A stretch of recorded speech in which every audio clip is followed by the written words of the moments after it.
High and welcome to my YouTube channel. আমার পাঠশালাতে আপনাদের সকলকে জানাই স্বাগতম। প্রিয় শিক্ষার্থী বন্ধুরা, 2025 এসএলএসটি পরীক্ষাকে সামনে রেখে বাংলা সমগ্র সিলেবাস থেকে যে মক টেস্ট ধারাবাহিক সিরিজ, এটা তার 22 নম্বর সেট।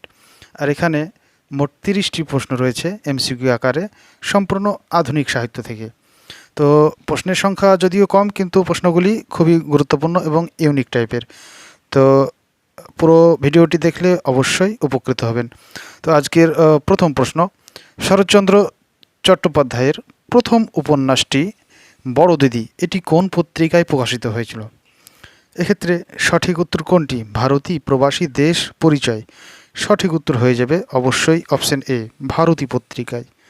এরপরের প্রশ্ন, স্মৃতি সত্তা ভবিষ্যৎ কাব্যগ্রন্থের রচয়িতাকে?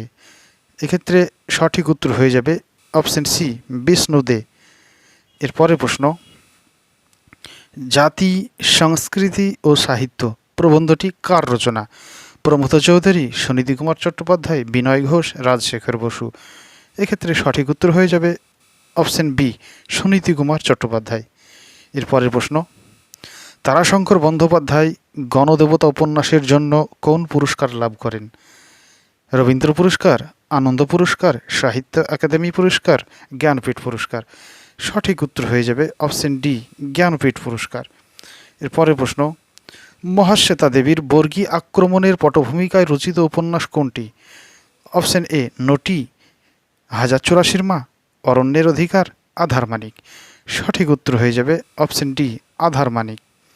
এরপরের প্রশ্ন, মহাশ্বেতা দেবীর কোন উপন্যাসটি হিন্দি, পাঞ্জাবি, মারাঠি, ওড়িয়া, অসমিয়া, গুজরাটি, রাজস্থানী? বুঝতে পারছেন, এতগুলা ভাষাতে অনূদিত হয়েছে, তার মানে এটা একটি বিখ্যাত, এটা বোঝাই যায়। প্রভৃতি ভাষায় অনূদিত উপন্যাস কোনটি? এক্ষেত্রে সঠিক উত্তর কোনটি? 1084 মা, অরণ্যের অধিকার, প্রেমতারা, আধার মানিক। সঠিক উত্তর হয়ে যাবে অপশন বি, অরণ্যের অধিকার। এরপরের প্রশ্ন, কস্যচিৎ উপযুক্ত ভাইপোষ্য সহচরস্য, এই ছদ্মনামে লেখা বিদ্যাসাগরের কোন লেখাটি? অতি অল্প হইল, আবার অতি অল্প হইল, রত্নপরীক্ষা, ব্রজবিলাস। এক্ষেত্রে সঠিক উত্তর হয়ে যাবে রত্নপরীক্ষা। তবে কস্যচিৎ উপযুক্ত ভাইপোষ্য, এইটুকু মাত্র ছদ্মনামে, তিনি বাকি যে তিনটি আছে এই তিনটি লিখেছেন। এরপরের প্রশ্ন, রচনার প্রকাশ অনুযায়ী সঠিক ক্রম কোনটি? এখানে বিদ্যাসাগরের কয়েকটি রচনাকে তুলে ধরা হয়েছে, তবে এখানে প্রশ্ন হচ্ছে সেটি ক্রম অনুযায়ী সাজাতে হবে। তো প্রথম অপশানে রয়েছে সীতার বনবাস, বেতাল পঞ্চবিংশতি, ভ্রান্তিবিলাস, শকুন্তলা। দ্বিতীয়তে রয়েছে বেতাল পঞ্চবিংশতি, শকুন্তলা, সীতার বনবাস, ভ্রান্তিবিলাস। সি এ রয়েছে শকুন্তলা, বেতাল পঞ্চবিংশতি, ভ্রান্তিবিলাস, সীতার বনবাস। আর 4 নম্বরে রয়েছে ডি এ রয়েছে শকুন্তলা, সীতার বনবাস, বেতাল পঞ্চবিংশতি, ভ্রান্তিবিলাস। এক্ষেত্রে সঠিক উত্তর হয়ে যাবে অপশন বি, বেতাল পঞ্চবিংশতি, শকুন্তলা, সীতার বনবাস, ভ্রান্তিবিলাস। তবে এক্ষেত্রে 4টি কিন্তু তার অনুবাদমূলক গ্রন্থ, মনে রাখতে হবে। শকুন্তলা কালিদাসের, বেতাল পঞ্চবিংশতি হিন্দি বেতাল 85 থেকে, এবং ভ্রান্তিবিলাস কমেডি অফ ইরার্স শেক্সপিয়ারের, আর সীতার বনবাস রামায়ণ থেকে। এরপরের প্রশ্ন, বিভূতিভূষণ বন্দ্যোপাধ্যায় রচিত প্রথম ছোট গল্প কোনটি? রসকলি, অতসী মামি, উপেক্ষিতা, মন্দির। এক্ষেত্রে সঠিক উত্তর কোনটি? Option C, Upekshita. রসকলি তারাশঙ্কর বন্দ্যোপাধ্যায়ের প্রথম, অতসী মামি মানিক বন্দ্যোপাধ্যায়ের প্রথম, মন্দির শরৎচন্দ্র চট্টোপাধ্যায়ের প্রথম। তো বুঝতে পারছেন এখানে যে কালজয়ী কয়েকজন কথা সাহিত্যিক রয়েছে, প্রত্যেকেরই প্রথম প্রথম রচনাগুলি এখানে রয়েছে, সবগুলি গুরুত্বপূর্ণ। এরপরে প্রশ্ন, বিভূতিভূষণ বন্দ্যোপাধ্যায়ের ইছামতি উপন্যাসটির নিচের যে পত্রিকায় প্রকাশিত হয়েছিল? বিচিত্রা, প্রবাসী, মৌচাক, অভ্যুদয়। এক্ষেত্রে সঠিক উত্তর হয়ে যাবে অপশন ডি, অভ্যুদয় পত্রিকায়। এরপরে প্রশ্ন, গিরিশচন্দ্র ঘোষ মধুসূদন দত্তের কোন নাটকের গীতিকার হিসেবে প্রথম নাট্যজগতে পদার্পণ করেন? কৃষ্ণকুমারী, শর্মিষ্ঠা, পদ্মাবতী, একেই কি বলে সভ্যতা? সঠিক উত্তর হয়ে যাবে অবশ্যই শর্মিষ্ঠা। এই নাটকে প্রথম গীতিকার হিসেবে তিনি এই নাট্য সাহিত্যে বা নাট্য জগতে তিনি পা রাখেন। এরপরই বুঝতে পারছেন তিনি আর পেছনে ফিরে তাকাননি। এক মানে কালজয়ী, এক কথায় বিখ্যাত একজন নাট্যকারে পরিণত হয়েছে। পরবর্তীতে তার বিভিন্ন নাটক এবং রচনা তার প্রমাণ দেয়। এরপরে প্রশ্ন, পেশাদারী রঙ্গমঞ্চ ন্যাশনাল থিয়েটার বা জাতীয় রঙ্গালয় কবে প্রতিষ্ঠা হয়েছিল? 1860, 1865, 1872, 1877। এক্ষেত্রে সঠিক উত্তর হয়ে যাবে অপশান সি, 1872। এরপরের প্রশ্ন, রিক্তের বেদনা কাজী নজরুল ইসলামের এটি কি জাতীয় রচনা? রিক্তের বেদনা কি কাব্যগ্রন্থ, উপন্যাস, নাটক, গল্পগ্রন্থ? সঠিক উত্তর অপশান ডি, গল্পগ্রন্থ, নাটক নয়। কাজী নজরুল ইসলামের কয়েকটি নাটক হচ্ছে ঝিলিমিলি, উপন্যাস বাঁধনহারা, কুহেলিকা, মৃত্যুক্ষুধা। আর কাব্যগ্রন্থ তো আমরা জানি সর্বহারা, দোলনচাঁপা, অগ্নিবীণা। এরপরে প্রশ্ন, আলোর সারথি এটি বিভূতিভূষণ বন্দ্যোপাধ্যায়ের কোন উপন্যাসের পূর্ব নাম? এক্ষেত্রে সঠিক উত্তর কোনটি? অপরাজিত। অপরাজিত এই উপন্যাসটির পূর্ব নাম ছিল আলোর সারথি। এরপরে প্রশ্ন, সুনীতি কুমার চট্টোপাধ্যায়ের কোন বইটি রবীন্দ্রনাথ ঠাকুরের শেষের কবিতার নায়ক অমিতের হাতে পাওয়া যায়? এক কথায় একটি বইয়ের প্রসঙ্গ আসে, তো সুনীতি কুমার চট্টোপাধ্যায়ের সেই বইটি কি? এখানে 4টি বই রচনা লেখা রয়েছে, সবগুলি সুনীতি কুমার চট্টোপাধ্যায়েরই। ODBL সংক্ষেপ নাম, এটি পুরো নাম রয়েছে organ and development Bengali language, Bangla ভাষার শব্দতত্ত্ব, দ্বীপময় ভারত, পথ চলতি। এক্ষেত্রে সঠিক উত্তর যেটা আমরা বেছে নেব সেটি হচ্ছে অপশান বি, বাংলা ভাষার শব্দতত্ত্ব। এই বইটির প্রসঙ্গ পাওয়া যায়। এরপরের প্রশ্ন, বঙ্কিমচন্দ্রের লেখা ট্রিলজি উপন্যাস কোনটি? অর্থাৎ তৈ উপন্যাস। এক্ষেত্রে সঠিক উত্তর কোনটি? সঠিক উত্তর হবে অপশান এ, আনন্দমঠ, দেবী চৌধুরানী এবং সীতারাম। এটাকে সংক্ষেপে মনে রাখার জন্য আদেশি, আ দে সি, অর্থাৎ আয়ে আনন্দমঠ, দেবী চৌধুরানী, সিয়ে সীতারাম। এরপরে প্রশ্ন, মধুসূদন দত্তের অ্যাপেল অফ ডিসকর্ড এর কাহিনী অবলম্বনে কোন নাটকটি নির্মাণ করেন? অ্যাপেল অফ ডিসকর্ড এই যে এর একটি গ্রন্থ, এই গ্রন্থের কাহিনী অবলম্বনে তিনি একটি নাটক রচনা করেন। সে কোন নাটকটি? মাইকেল মধুসূদন দত্তের নাটক সংখ্যা খুবই সীমিত আমরা জানি, সুতরাং এখান থেকে প্রশ্ন যাই আসুক আশা করছি সবই পারা যাবে। তো এক্ষেত্রে সঠিক উত্তর হবে option C, Padmavati, option C Padmavati. এরপরে প্রশ্ন, annals and antiquities of Rajasthan অবলম্বনে রচিত 9 নাটক কোনটি? ভালো করে এখানে খেয়াল করতে হবে প্রশ্নটা, 9 কিন্তু, তার মানে এখানে 3টি নাটকই এই অবলম্বনে রচিত, একটি রচিত নয়, সেটি আলাদা, অর্থাৎ এখানে অমিল, এর সঙ্গে মানানসই নয়। তো কোনটি? আমরা জানি যে দ্বিজেন্দ্রলাল রায়ের বিখ্যাত নাটক তারাবাই এই গ্রন্থ অবলম্বনে রচিত, মেবার পতনও তাই, দুর্গাদাসও তাই, এগুলি সব ঐতিহাসিক নাটক। কিন্তু এই যে নূরজাহান না, এই নূরজাহানটি কিন্তু এইটা অবলম্বনে রচিত নয়, যদিও নূরজাহান ঐতিহাসিক নাটক, কিন্তু এর কাহিনী এখান থেকে নেওয়া হয়নি। সুতরাং অপশন বি সঠিক উত্তর। এরপরের প্রশ্ন, চতুরঙ্গ প্রবন্ধটি কার রচনা? চতুরঙ্গ নামে একটি উপন্যাস রয়েছে রবীন্দ্রনাথ ঠাকুরের, কিন্তু এক্ষেত্রে এটি কি প্রবন্ধ, সুতরাং এটা হবে সৈয়দ মুজতবা আলী। এরপরে প্রশ্ন, দীনবন্ধু মিত্রের শেষ নাটক কোনটি?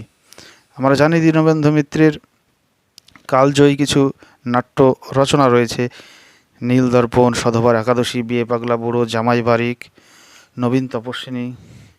তবে এক্ষেত্রে আর সুরধ্বনি, এটা কিন্তু তার একটি কাব্য, এটা একটি কাব্য। তো এক্ষেত্রে সঠিক উত্তর হয়ে যাবে কমলে কামিনী, অপশন ডি সঠিক উত্তর। এরপরে প্রশ্ন, তপসী ও তরঙ্গিনী রচনাটি বুদ্ধদেব বসুর কী জাতীয় রচনা? কাব্য, কবিতা, উপন্যাস, কাব্যনাট্য। এক্ষেত্রে সঠিক উত্তর হয়ে যাবে অপশন ডি, কাব্যনাট্য। প্রিয় শিক্ষার্থী বন্ধুরা, আজকের সেটটি বা ক্লাসটি আমি খুব স্লো মোশনে বলছি, কারণ প্রশ্ন সংখ্যা খুবই কম, তাই একটু সময় নিচ্ছি। অবশ্য অপশানগুলো সব বলছি, তো সমস্যা নাই। তো এরপরের প্রশ্ন, জাগরি উপন্যাসের প্রেক্ষাপট কী? জাগরি আমরা জানি বিখ্যাত একটি উপন্যাস। এই জাগরি উপন্যাসের রচনাকাল কত? 1945। আর 1945 মানেই অসহযোগ আন্দোলন হওয়ার প্রশ্নে ওঠে না, কারণ অসহযোগ আন্দোলন তো 1920-21 সম্ভবত। আইন অমান্য আন্দোলন তাও সেই 30-এর দশকে। তাহলে আগস্ট আন্দোলন এটাই যথোপযুক্ত সময়। সুতরাং জাগরি উপন্যাসের প্রেক্ষাপট হচ্ছে আগস্ট আন্দোলন। এরপরের প্রশ্ন, নারদের ডায়েরি এই গদ্য গ্রন্থ কিন্তু এটা কিন্তু একটা গদ্য গ্রন্থ। এভাবে প্রশ্ন আসতে পারে যে নারদের ডায়েরি কী জাতীয় রচনা? ঠিক আছে, এই ধরনের নামগুলো ইন্ডিকেট করা খুবই মুশকিল। কাব্য না নাটক না উপন্যাস না প্রবন্ধ, তো এগুলো আমাদের বিস্তারিতভাবে জেনে রাখতে হবে। এই গদ্য গ্রন্থটি কার রচনা? এখানে রচনাকারের নাম জানতে চাওয়া হয়েছে। এক্ষেত্রে সঠিক উত্তর হয়ে যাবে সুভাষ মুখোপাধ্যায়, অপশন বি সঠিক উত্তর। এরপরে প্রশ্ন, নিচের কোনটি বিহারীলাল চক্রবর্তীর কাব্য জাতীয় রচনা নয়? কাব্য জাতীয় রচনা নয়, কিন্তু আমরা জানি বিহারীলাল চক্রবর্তী গীতি কবিতার শ্রেষ্ঠ একজন লেখক। তো তার অধিকাংশ কাব্য, কিন্তু এক্ষেত্রে কাব্য নয় কোনটি? নাম শুনে বোঝা মুশকিল, বিস্তারিত গভীরে না জানা থাকলে। সঙ্গীত শতক, হ্যাঁ এটি কাব্য। নিঃসর্গ সন্দর্শন, হ্যাঁ এটিও কাব্য। এই যে বন্ধু বিয়োগ, এটিও কাব্য। তাহলে কাব্য নয় কোনটি? কাব্য নয় কোনটি? এই যে স্বপ্ন সন্দর্শন, এই স্বপ্ন দর্শন, এটি কাব্য নয়।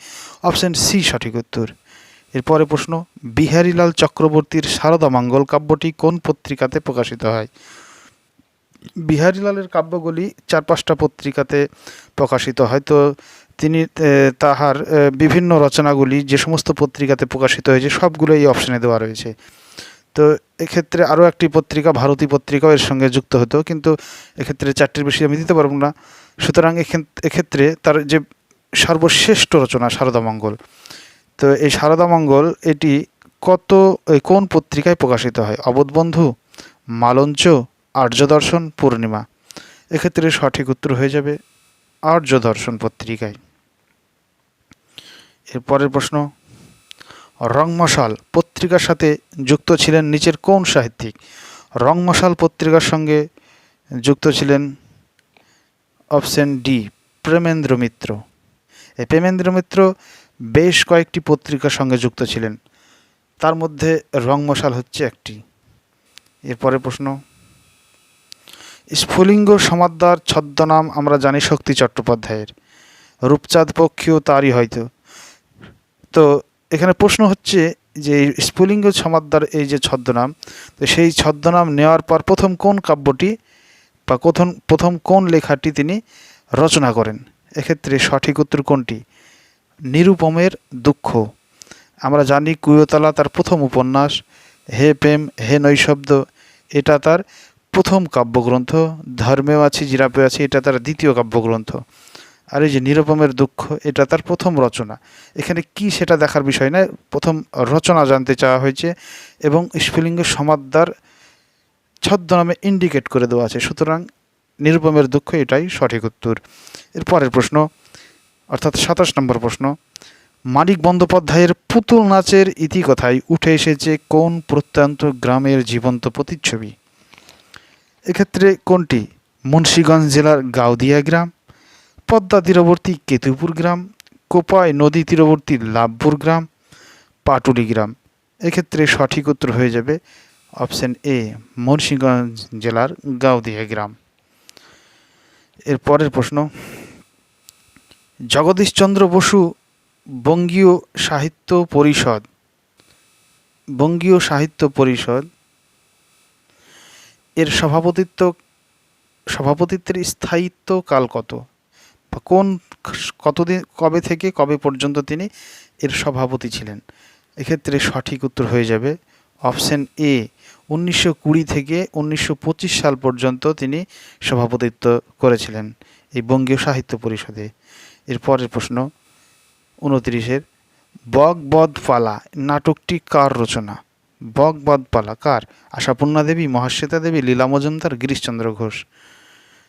এক্ষেত্রে সঠিক উত্তর হয়ে যাবে অপশন সি, লীলা মজুমদার। এরপরের প্রশ্ন, অর্থাৎ আজকের সেটের শেষ প্রশ্ন, আশাপূর্ণা দেবীর নকশা জাতীয় উপন্যাস কোনটি? আশাপূর্ণা দেবীর নকশা জাতীয় উপন্যাস কোনটি? প্রথম প্রতিশ্রুতি, সুবর্ণলতা, বকুল কথা, শশীবাবুর সংসার? এক্ষেত্রে সঠিক উত্তর হয়ে যাবে অপশন ডি, শশীবাবুর সংসার। আমরা জানি আশাপূর্ণা দেবীর ট্রিলজি উপন্যাস বা ত্রয়ী উপন্যাস এই তিনটি। প্রথম প্রতিশ্রুতির পূর্ব নাম ছিল সত্যবতী, আর সত্যবতী এই উপন্যাসের কেন্দ্রীয় চরিত্র। সুবর্ণলতা, বকুল কথা, তার ত্রয়ী উপন্যাসের শেষ উপন্যাসটার নাম বকুল কথা। তো এই ছিল আজকের ভিডিও।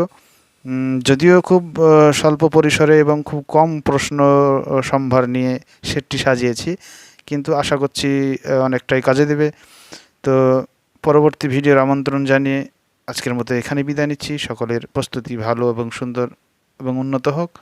Tata, bye bye.